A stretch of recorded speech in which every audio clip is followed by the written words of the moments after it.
have a Honda Foreman here. It's a 2001. It's a 400, and I tried to find how to adjust the clutch on it because it's a very simple procedure, but the trick is to find where the adjuster is.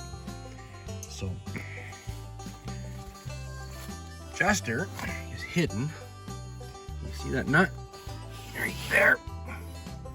Take a 14 mil, you crack that loose, and then once you back it off a little bit, you get a flat screwdriver, a slot, you put it in the end. There's a screw or a bolt with a slot in it, and you turn it counterclockwise till it hits the end.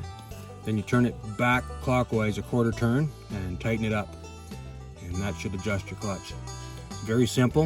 It takes about 5 minutes to do, but it took me about 45 minutes to figure out where this was hiding on this machine. The manual that I was looking at told me how to do it, but didn't tell me where it was. So there we go, piece of cake.